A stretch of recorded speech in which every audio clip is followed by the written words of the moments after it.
the process of creating a book from the ground up. In addition to fostering a love of reading, we provide a plethora of information and sharpen our readers' ability in communication and public speaking skills. If there's a book that you want to read, but it hasn't been written yet, then you must write it. What Toni Morrison says here is absolutely amazing. If not for this thought, if authors didn't dare, there wouldn't be books that we read in which we find so much comfort, inspiration, motivation, or the list is too long. My favorite comfort foods are books by the authors I read, adore, and respect most.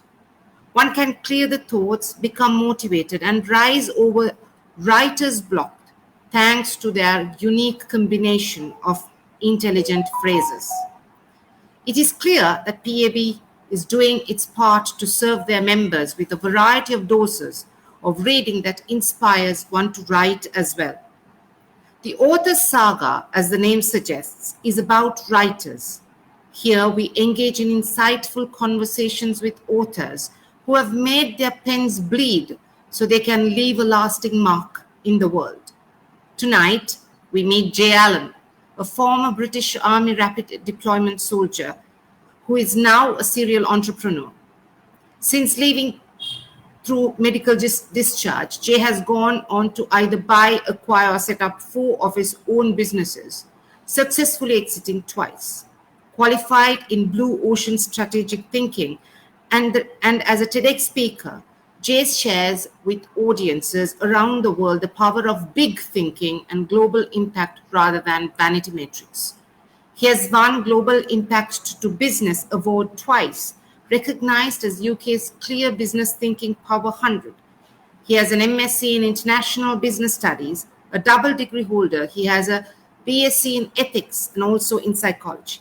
I warmly welcome Jay Allen to Author's Saga. Hello, Alan. How is it going? Osmina, thank you so much for having me with you. Thank you. So, shall we begin? Sure, I'm delighted. Thank you. So, tell me, what makes a good writer? A good writer. For me, it's probably somebody that, one, has a story to tell, but perhaps beyond that, he's also a reader.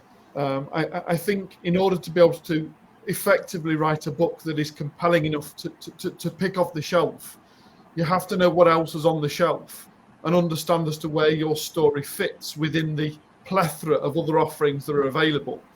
And to become a good writer, I think you have to become a good reader in order to be able to understand as to the context of how things are being put together, to understand as to how best to be able to put your message forward.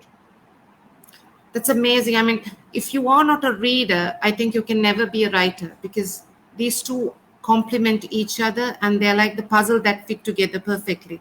Right, yes. Amen. I often say many people these days consider themselves a speaker purely because we can speak. Yes. And yet there is a significant difference between someone that can convey a compelling message and somebody that just ruffles words off their tongue. And it's exactly the same as a writer. I think you need to be involved in writing and reading and understanding literacy in order to be able to better communicate that message off the page. Absolutely. You need to receive it properly to produce it. Yes. Amen. Yes.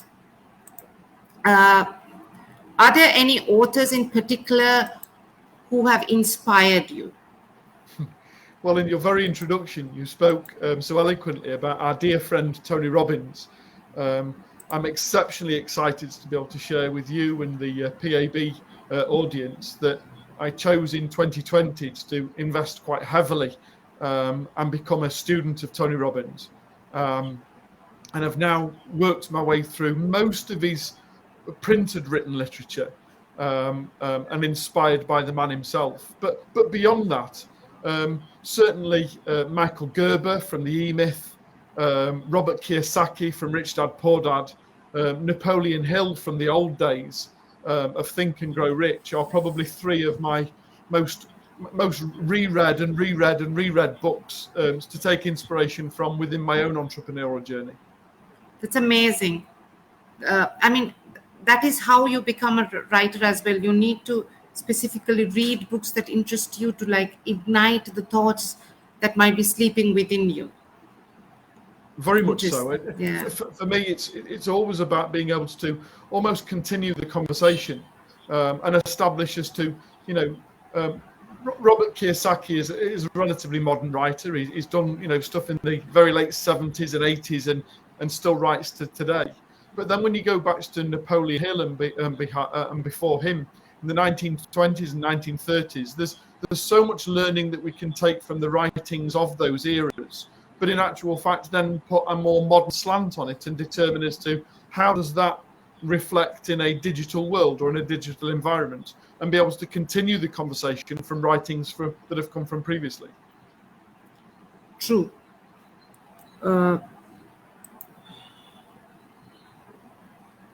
So, on that line, do you prefer a particular genre, or are you a reader who would read anything that you can get your hands on? And does that really matter? I don't think it does. I think certainly as a writer, we ought to have a breadth as well as a depth of knowledge with regards to writing and writing styles.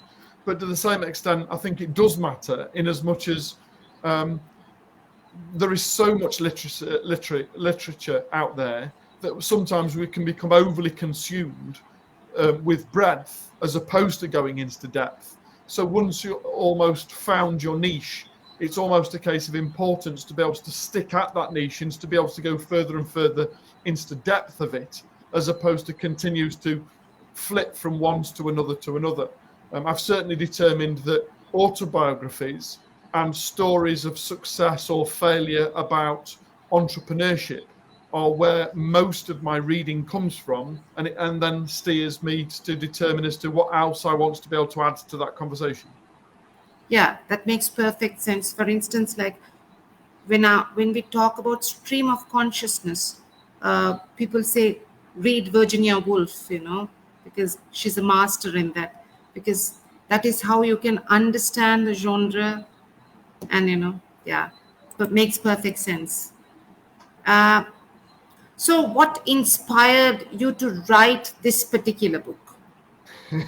Any goals that you set here to achieve through writing? So this book has probably been within me for about a decade before I wrote it.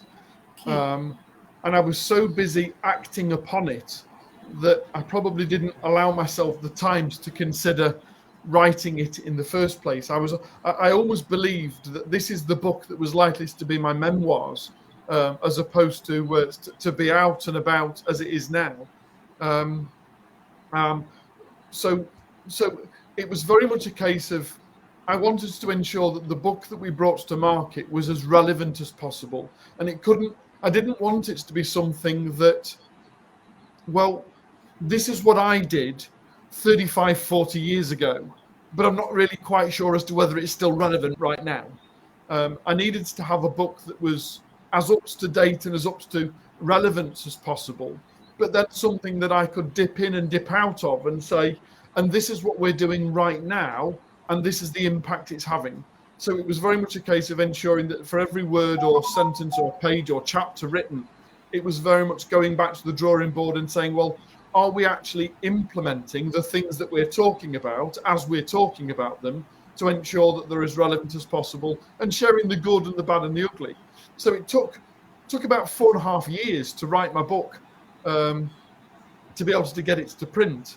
And then it was almost Tony Robbins really that inspired me to be able to spend some time properly sitting down and documenting it and ensure it was laid out properly, and commissioning the right people to be able to get a proofreader and a copy setter, and ensuring that it's as good and as professional as it possibly can be, on the premise that if we now know that we have a message that's worth spreading, then we need to ensure that it gets the global coverage that it deserves. And for that, you've then got to go through a process to understand as to how to get that information in front of a global audience. Very true. So a lot of research, a lot of hard work, loads of discussions would have gone through uh, during the process. Well, While ironically, I mean, we got almost to the final hurdles, as it were, of being able to take this to a professional publisher and start to be able to submit to publishing houses and find out as to who we could work with to be able to get this to print, rather than self-publish. And then you're barraged with a whole series of other ideas from publishers with regards to what they want and what's relevant to their audience and the format that they want to go through.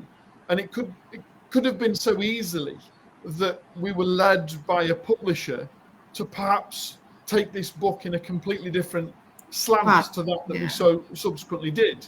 And rather than being swayed by the first interest of a publisher that says, well, we like your content or we like your theories, but we want to go off and do it in this direction and we want it in this format because this is what our audience wants. It's about being able to then be true to yourself and say, but is that really what the essence of the book's about? Or am I just tailoring it to somebody else's preferences? And am I willing to be able to say no and walk away and find the right person that is able to embrace who you are and what you've tried to achieve, as opposed to simply taking the first bite of the fish hook of somebody that shows a particular interest? definitely. And I think it matters a lot because this is your brainchild, and you need to give the right treatment, and the decision has to be taken on how it has to be birthed, right? Yes. Very much so, and you've got to find the right midwife to be able to birth the right child. Yes, definitely, without harming the baby. Without harming the baby. I didn't want someone to end up with stirrups, pulling it out, and damaging it in a way that I could never have repaired. Definitely, so it was very much a case of, and I think we ended up working with probably about 13 or 14 different publishers that we went through before we found somebody that was far more sympathetic to being able to sit and listen and learn and understand and consider, and then work with us to be able to bring it to print, as opposed to somebody that said that they had a very stringent format that we had to follow that was perhaps outside of what we were hoping to achieve. True. Kudos to your patience, perseverance, and it has paid off well, Yes, I'm very much delighted with the results, and with the people that we're working with to bring it to fore. It's been a marriage made in heaven eventually, but you have to kiss a few frogs before you meet a princess. Definitely. So, what's up with the title? Is there any specific reason behind calling it #AddAZero? I hope I'm pronouncing it properly. You are indeed, yes. So Yes. it had a working title, and for anyone that's perhaps considering writing the first book, I would strongly recommend do not get hung up on the title at the point where you're writing the book. For me, the title has to come from the back of having created and almost being ready to birth a book, is to then, you don't think about giving a baby its name before it's been conceived. The conception happens and you go through the first trimester and the second trimester, and days or weeks, sometimes even after the birth, do you finally choose a name to christen it. And perhaps the same of a book, really. So we had a long, elongated title for a working title, just something to be able to reference what the project was and what it was about, and as a reminder. And then, ironically, it was working with publishers to be able to say, well, what do we want to achieve and how is that going to be achieved? And I was lucky enough to work with a New York publisher early on in this process.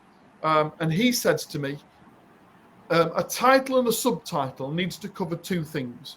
First of all, if you're going to have a title that tells you exactly what it does, a title that is very distinctive and tells you what's within the book, then you need to have a subtitle that's almost intriguing or insightful or in some way creates interest in reading. He says, and alternatively, you do it the other way around. He says, and you create something that's rather intriguing as a title, and then you have a subtitle that confirms people's knowledge and understanding. So when we went through this exercise to establish as to, well, which way round are we going to go it, and what are we going to try and create, and where's the intrigue going to come from? I went to a steering group of people that I'd sent the copy text through to be able to get some testimonials and some case studies and the person who wrote the foreword for me. I went to my steering group, my reading steering group, and I said, look, obviously the title that we had, the working title, was almost a book in itself. It was an elongated title. We need to be able to shorten this down to something that's catchy and runs off the tongue. Can we have some suggestions, and then we'll perhaps throw them into the mix and find out as to where we get to.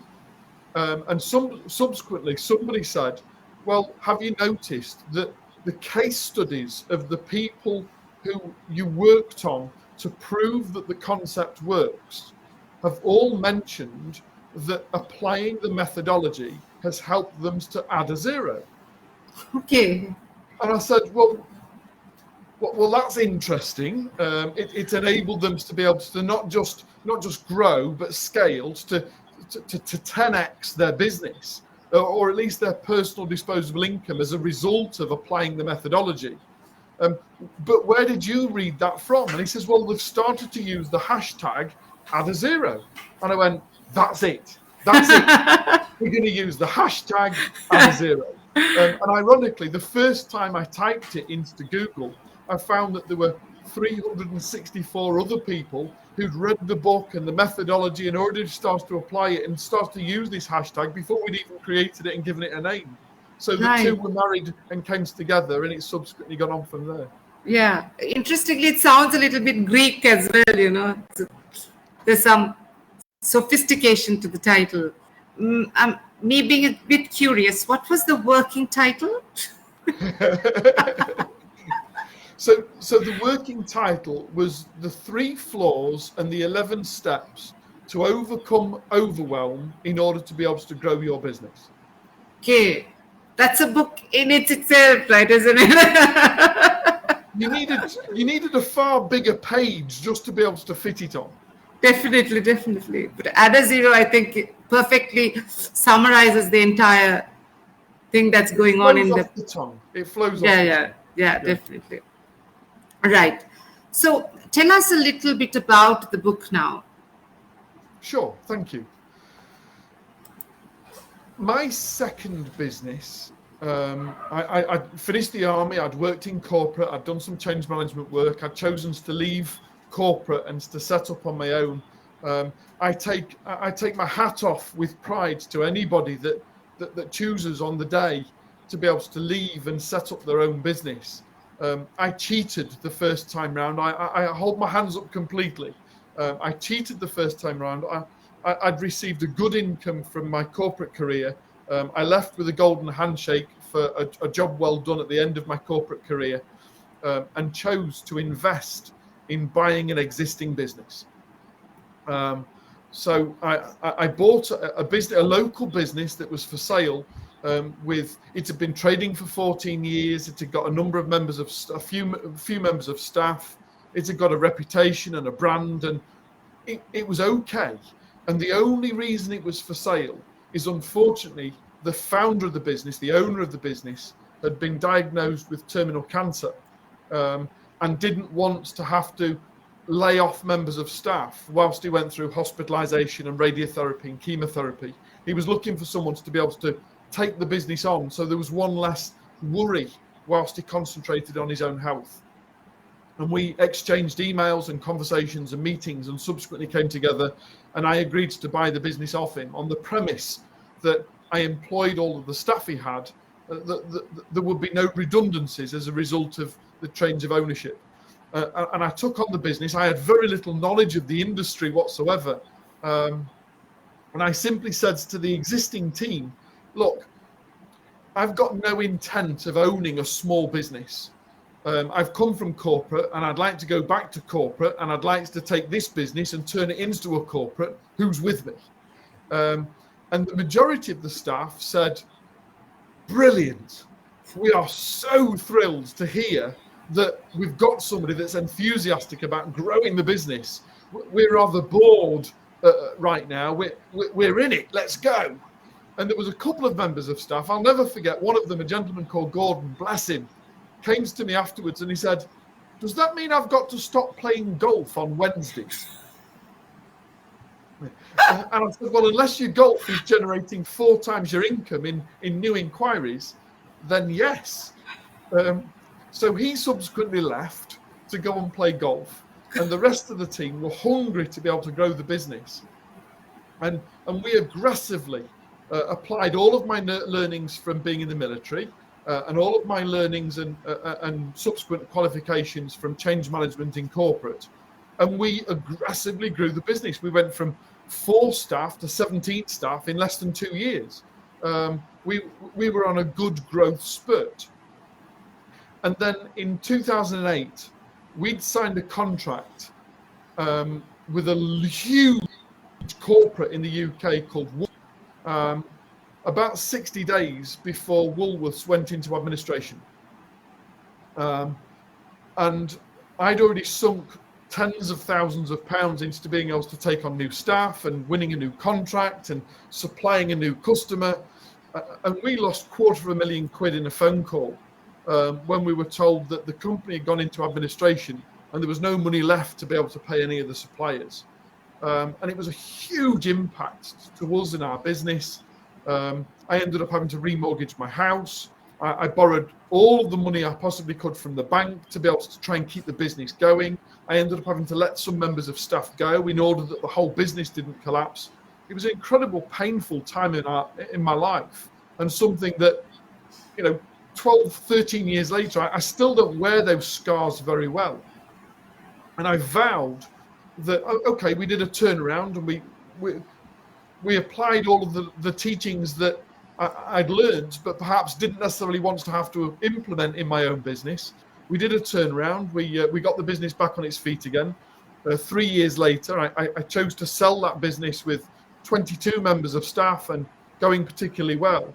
But I'd fallen out of love with it because of the impact it had had on me. And I vowed when I sold the business that I was going to do 2 things. First of all, that I would never recruit anybody else into a new business until I could promise them a career and not just a job. I needed to know that if I was going to take other people on, that there was promise for them moving forward, and that I would never have to face the thought of having to make redundancies ever again. So first of all, we looked at how do we de-risk business? What do we need to do in order to be able to ensure that when we take people on, we can create careers for them? And then subsequently, latterly from that, I wanted to understand as to how such a big business like Woolworths, at the time that we signed a contract with them, they employed 37,000 people. They did 4 billion turnover a year, the year before they went bust. I wanted to understand as to how do you get to 93 years old and then make such an error that everything collapses. So I bought the data from the receivers that they'd used to close Woolworths for me to look at and establish where did they go wrong. It was exactly at the same time that I started to notice on the internet, many people were starting to be able to offer a business success blueprint. There were people out there that were doing well, that were growing their own business, and then subsequently chose to be able to document their process, and were now selling an opportunity for other people to learn from them what they've done. And interestingly, I chose to buy one. I'm not going to name the person who sold it to me. That would be unfair and unethical.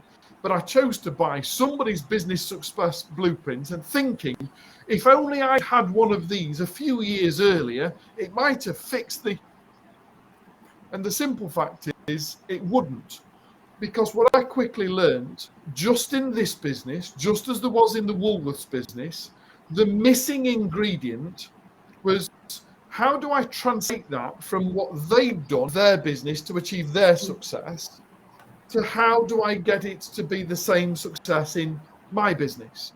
And the simple fact is, I've now bought probably about 7 or 8 different business success blueprints from some very successful people in their own right.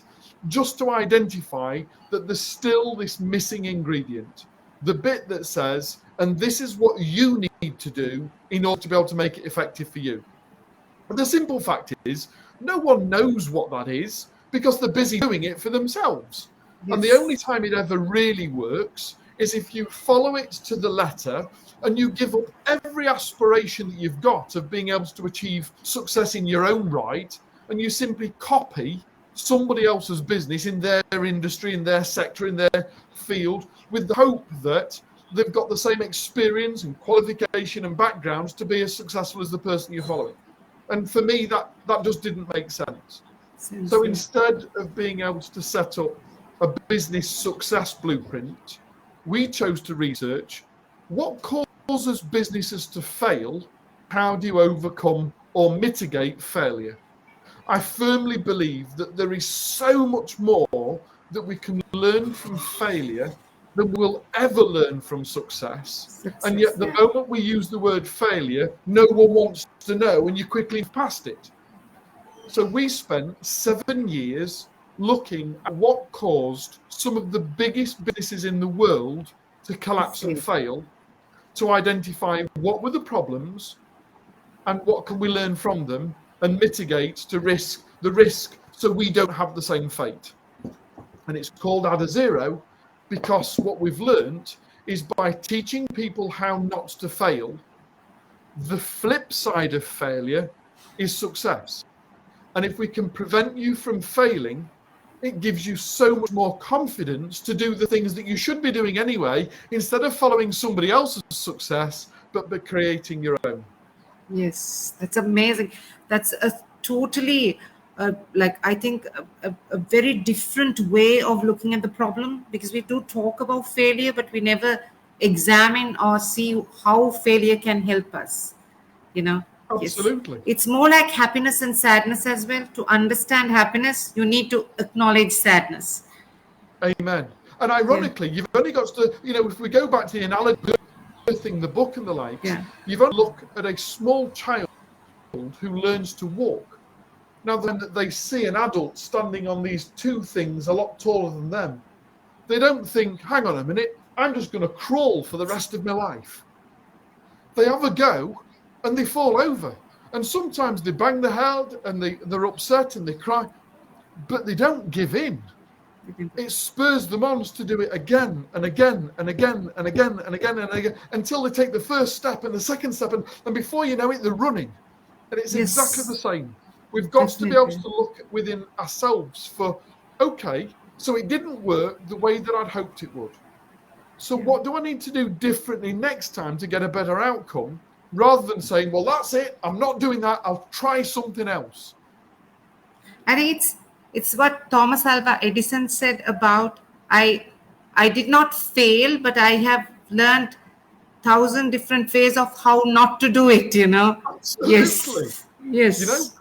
And ironically, if we take that analogy through to its end conclusion, Edison and the light bulb went on to become the founder of General Electric, the largest electronics company in the world. Because you can take the same methodology of, well, I've now learned 1,000 ways not to do it, and I can now apply 1,000 ways to every other thing that I now subsequently do to know not to do those things next. Exactly. So that's learning everywhere in everything you do. Brilliant. Amazing. So there are many entrepreneurial related books out there. And how does this particular book differ from them? I mean, we know that you're talking about how to understand failure, and whom do you think you would recommend this book to? Thank you. It's a great question.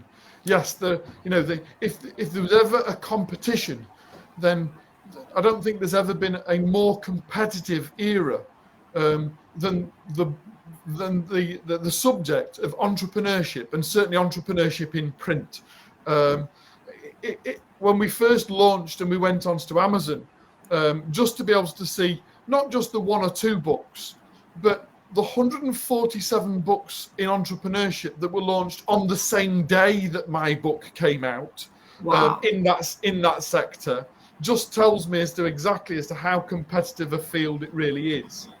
And yet the majority of books around entrepreneurship, and don't get me wrong, I've probably read 500 or 600 entrepreneurial books in the last decade or so to be able to be inspired by other great writers. The majority of people are talking about either their own success or the success that they've witnessed by interviewing other people. I can't think of many books that I've spent the last 7 years and nearly £200,000 worth of research looking into what causes failure. I can't think of other books in this field, or perhaps many other fields, that have spent so much time and effort and understanding, research and funds looking at failure. And again, it's such a taboo subject. You're almost better off talking about COVID than you are talking about failure. No one wants to admit to it. And yet, if we can remove the taboo of failure and say, well, what lessons can I learn from it?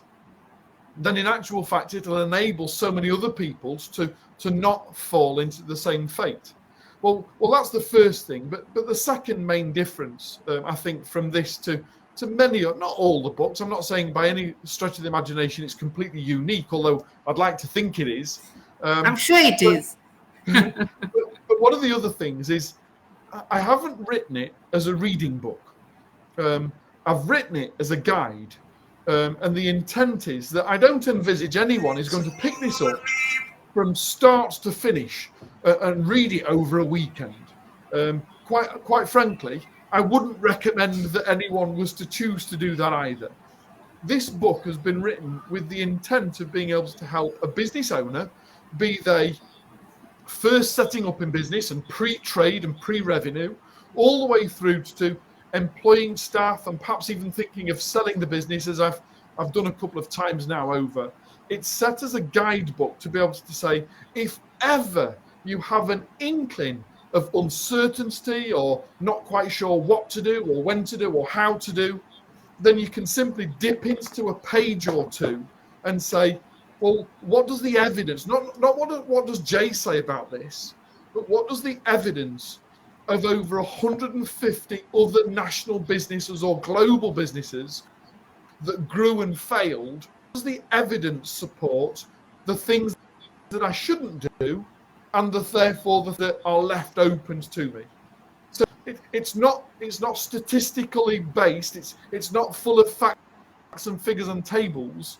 Everything within the book, every page, every word within the book, based on research and percentages, of now over, well, we've now surveyed almost 120,000 SME businesses from around the world to establish as to how relevant is this in their business right now.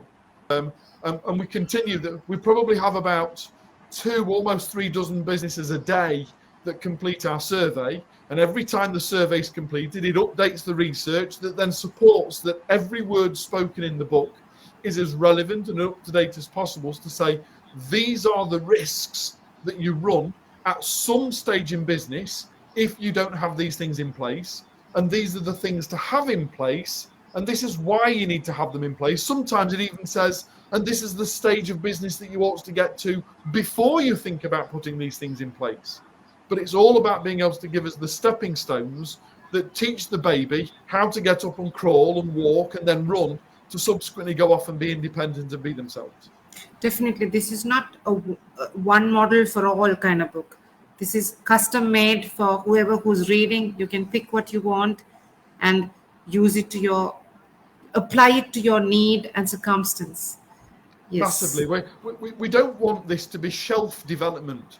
We don't want it to be one that just sits there on the shelf somewhere and never gets read. Ironically, I've got one of the steering group. I mean, this is less than 3 years old. It's 2 years old now. But we've got somebody at the moment who has come to me and said, Jay, can I have a second copy? Because the first copy I bought is so well worn. The pages are so well worn now that I need to be able to see if I can possibly take a second copy just so I can keep reading it. the front cover has become so worn that it's almost not protecting him the book and the pages any longer, because it's a constant reference guide to both him and his business, which is most flattering to think of a business that's doing exceptionally well. It's well into its 6 figures, almost 7-figure turnover right now, and yet still being used as almost a daily guide to be able to say, this is what, and this is how, and this is what's to do, and these are the things that really shouldn't be done.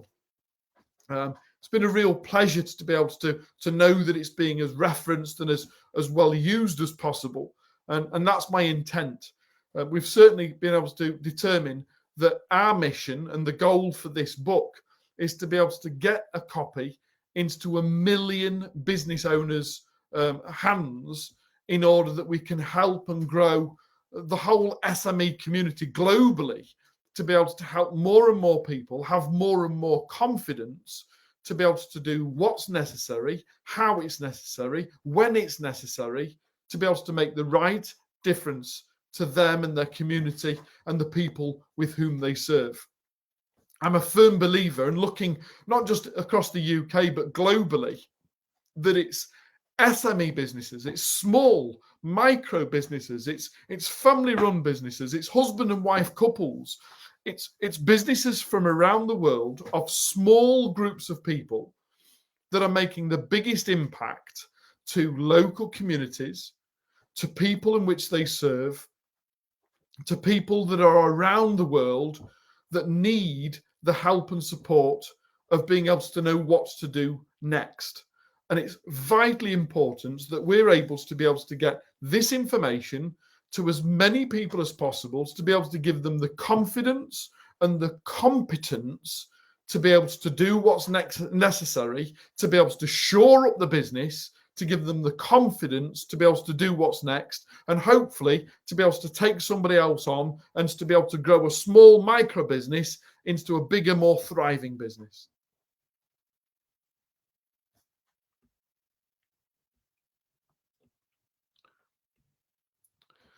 Forgive me, there seems to be a bit of an audio problem right now. I'm not quite sure if you can hear me, but there appears to be a bit of an audio problem at the moment. So I'm just going to quickly refer to the message that's in the chat to find out as to what's being said. I'm more than happy to be able to continue the interview as we go.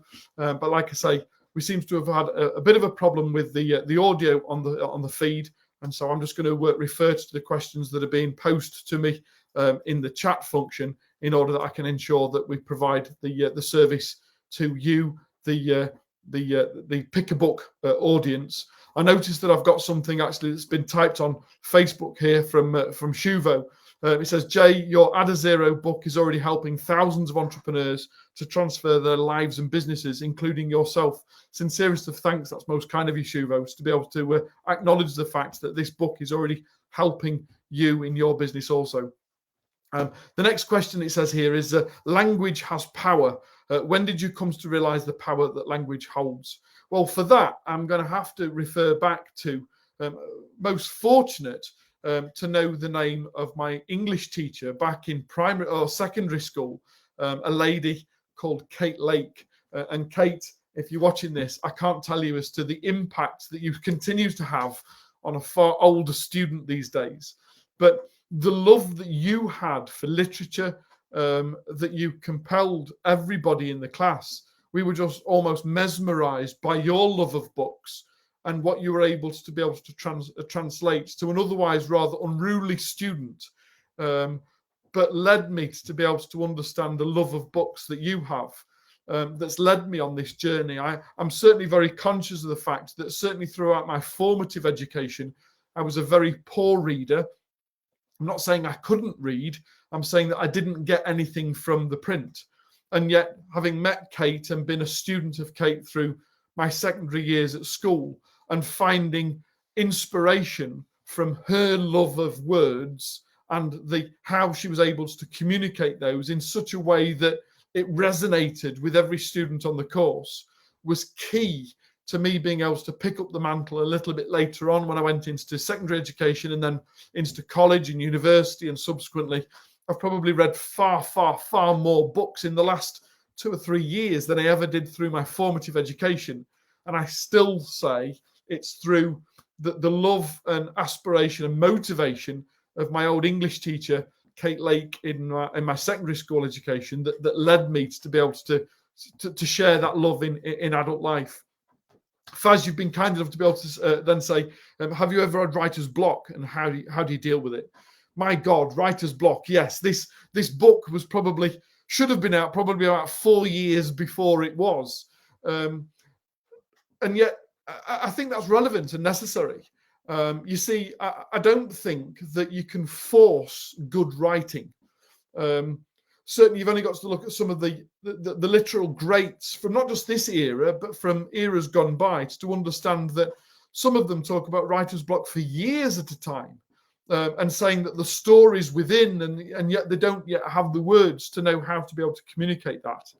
And I certainly think that there are times where I'm an avid film watcher. I love watching film of all different descriptions, and yet sometimes you look and watch a film, and almost halfway through, you think, hang on a minute, they appear to have lost the plot. They appear to have gone off on some form of tangent. They appear to have almost gone off down a rabbit hole somewhere and are not quite sure where it's gone. And you lose track. Sometimes I watched a film last night, and I said to my wife at the end, do you think that they just got 3/4 of the way through and then just run out of money and the budget finished? Because the film had such a weird and odd and almost crescendo type ending to it. There wasn't a big finale. And I think exactly the same can happen with a book. If you force yourself to be able to say, well, this is the deadline and I've got to get it to the publisher by X, then in actual fact, the words on the page often reflect the energy in which they've been written with. And therefore, I know that this book is a long time in the coming. Like I say, we started the research into this in 2013, and yet this book was published in 2021, mid-COVID. It was a long time in the coming, because I needed to ensure that, one, every word within the book is relevant and up to date, but written with the right energy and with the right intent for the right audience to be able to get the right impact. So when it comes to writer's block, yes, I think we can all have a mind blank or a mind fog. And sometimes it's about accepting that, as opposed to trying to push and force a way through it. It's about being able to acknowledge that, do you know what? If the words aren't here today, if the energy isn't within me today, if I'm not going to communicate the right message with the right intent to the right audience, then perhaps rather than forcing it, I need to stop and sit in, why is that so? And acknowledge that, accept that. Like I say, just simply sometimes sit in it and just wait and understand that the words will come at the point where they're ready to be expressed on the page in the right manner to be able to get the right message to the right audience. I hope that makes perfect sense. Certainly, I've got a big grin on the screen, as if to say that certainly resonated with you, Fasmir, also. Which part of the book was the most challenging to write? I think for me, the biggest challenge for writing this book was to acknowledge my own level of knowledge of work and of books and of authors and of business, and to not allow that to distract from the words that needed to be written for the reader. I think sometimes it could have been far too easy, certainly with a very technical book or something with a guide and this and the other, is we can have this inner assumption that other people know what you're talking about, that other people know what you know, and therefore you're writing down at a level of your understanding, of your background, of your experience. And sometimes, certainly I would recommend for every for every writer, to stop before you can put the words on the page. I'll certainly give a tip here and say that the first copy of the book, the first draft that I wrote, was almost twice as many words as in the final publication. I think we actually edited about 46 or 47% of the original manuscript that went into the printed copy. And there's a need for a writer to be able to get the words out of here and onto a page, but then to have the humility to be able to say, but what does the reader need to read rather than what does the writer need to write? And I think there's a real necessity in that, certainly in the final edit, in the proofreader, in the copy, in the copy edit, to be able to ensure, is every word spoken relevant to the reader, to the level of competency that we expect the readers to be at in order to be able to get benefit from this, and how much of this is either ego of the author or assumption that some of the words spoken aren't necessarily relevant or need further explanation and further confirmation as to what's being said and why that's relevant. So I think it's key to being able to ensure that the proofreader of the book is in no way related to, or perhaps hasn't even seen, the first copy edit, and is able to understand the need of the reader, and then to establish as to what are the words that need to be spoken, in which order, what's the feel of the book, the energy within the book, how do we convey that message compellingly to the reader, as opposed to just to satisfy the needs of the authors to get that information out of their head. Yeah, it says here, it takes an immense strength to cut chunks of during drafting and editing. My God, it does. The first time that I saw the pages and pages and pages of scoring through that were done by the copy editor, it was almost makes you cry, as if to say, well, hang on a minute, this is my work. I've spent so much time crafting all of these words and pages that, what do you mean you're going to write off all of this overture? And the simple fact is that every word spoken has to have meaning, and it has to have meanings to the reader and not necessarily just to the author. So being willing to be able to have almost a scat copy, a large blank sheet of paper in which you empty all of your head and thoughts onto, almost a spider diagram where things go all over the place, and then subsequently allow somebody else to be able to craft that into a carefully orchestrated story that takes people on a journey from zeros to hero, as I call it, and accepts the fact that you are not the right persons to do that internally. It's all about being able to have somebody else to understand and sit in the reader's perspective that will actually make the final cut and make it what it is. It's about the reader as much as it is the writer. It's the writer's job to be able to write the story. It's the proofreader's copy and the readers to be able to acknowledge and enjoy that story from there on hereafter. And to acknowledge that if you do a good job, then the reader then conveys that message to the next reader and the next reader and the next reader, as opposed to simply the author saying, do you want to buy my book? Your job is to be able to get that message to the world.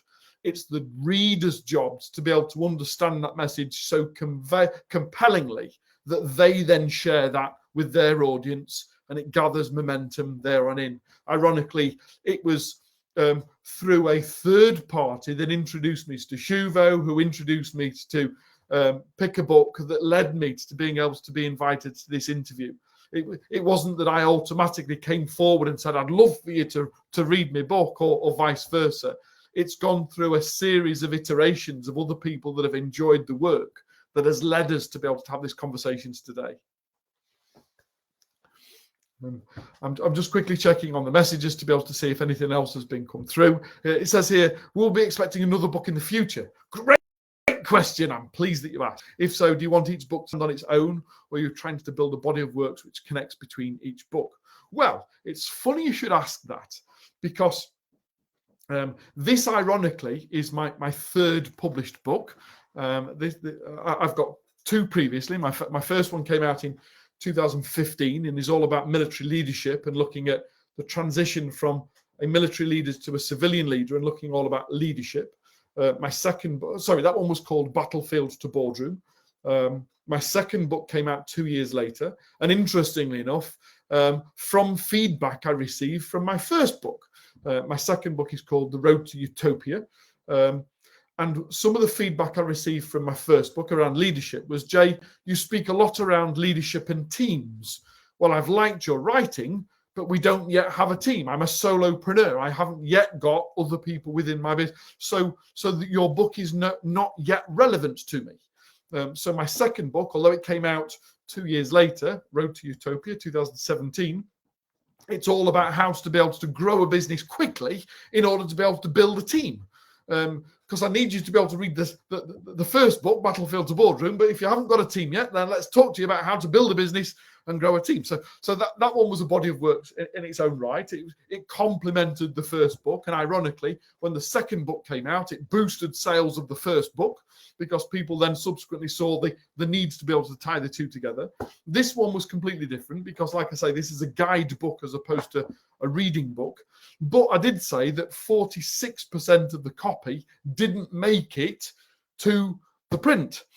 So what I've subsequently done, and I've been working on, ironically, this morning with my proofreader, is how do we make better use of that other copy that I've written and perhaps didn't make the cut for this book. So this book will be a body of 2. This is volume 1. And volume 2 has now been fully written and is now with the proofreader. I've probably written another 30 or 40% on top of the stuff that didn't make it to the copy of this book. We've gone back and said, well, why didn't it make it? And what do I need to do to make it more relevant? We understood that this one is all about being able to help people formulate good foundations. This one was all about being able to help people to identify the potential risks or vulnerabilities in their existing business and how to overcome those in order that we haven't got the risk of failure before we start to hit the accelerator and scale. This will allow people to be able to go on to add a zero comfortably. But the next book, which will be still be called Add a Zero, but this one's called The Ultimate Guide to Establishing a Good Base Camp. The next one will be called Scale and Exit Successfully. Add a Zero, Scale and Exit Successfully. It'll come out before Christmas this year, and it'll all be about once you've applied these principles and we've started to see the speed and acceleration of your business. Now, how do you hold on to the reins quickly enough that if you've got this business that's hurtling along at 1,000,000 miles an hour and growing exponentially, is to how do you stay in control of the mighty beast that you're creating?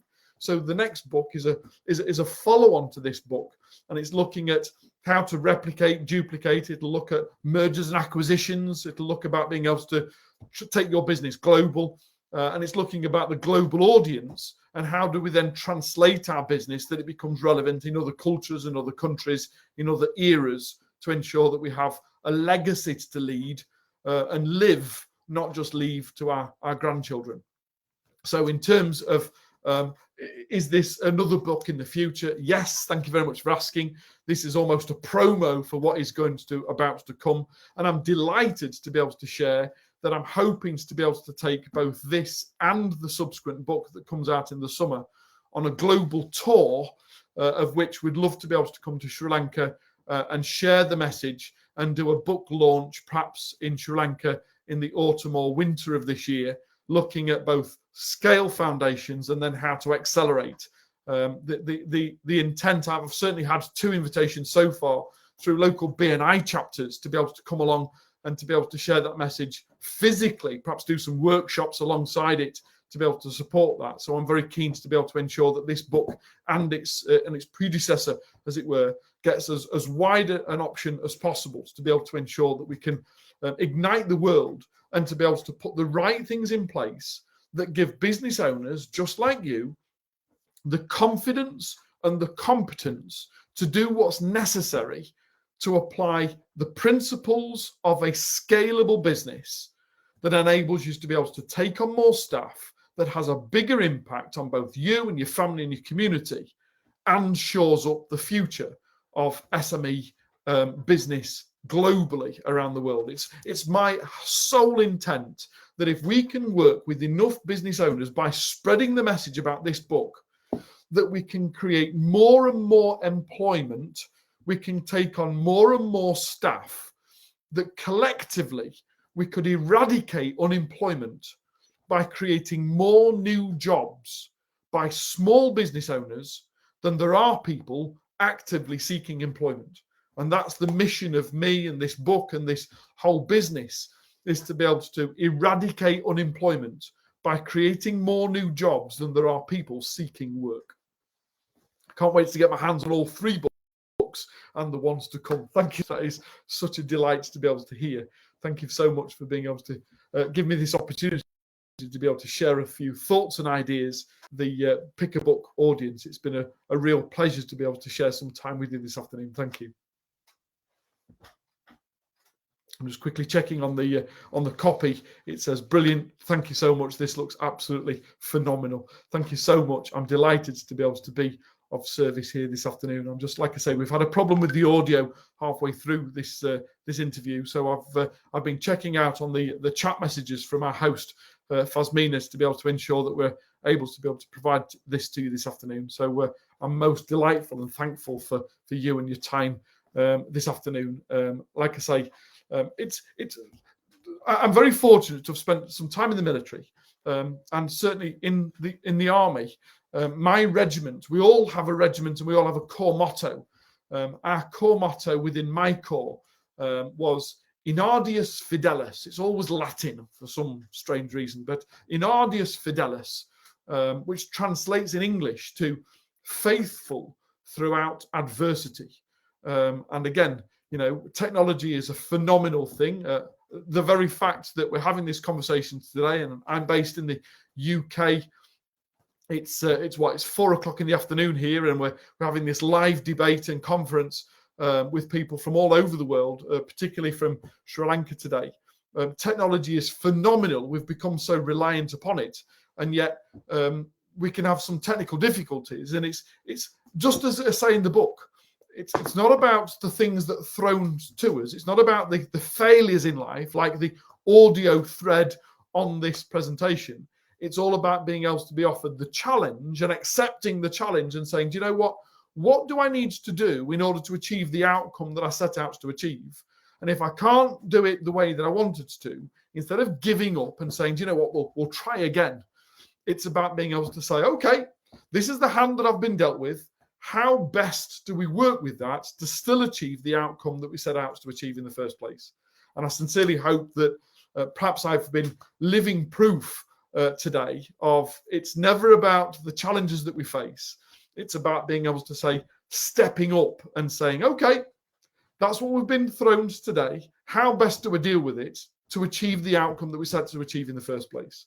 And I'm delighted to be able to say that that seems to have been achieved today. I sincerely hope that you've got something from it. Don't forget, Add a Zero, the ultimate guide to establishing a solid base camp in which you can scale both you and your business. God bless, take care, and I very much look forward to being able to be out there in Sri Lanka, hopefully before Christmas, to be able to bring 2 books to you and share some more thoughts about how you can add a zero to your personal disposable income. God bless, take care, and I look forward to seeing you again real soon.